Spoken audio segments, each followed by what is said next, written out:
സുഹൃത്തുക്കളെ, നമ്മളെ ചൂരണിയുള്ള കാട്ടാനയാണ്. റോഡ് സൈഡിലുള്ളത്, പ്ലെയിൻ സൈഡിലുള്ളത്.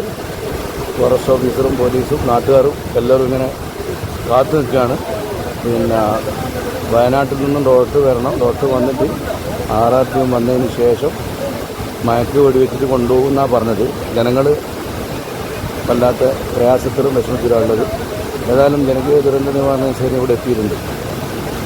പഞ്ചായത്ത് പ്രസിഡന്റ് സ്ഥലം സന്ദർശിച്ചു.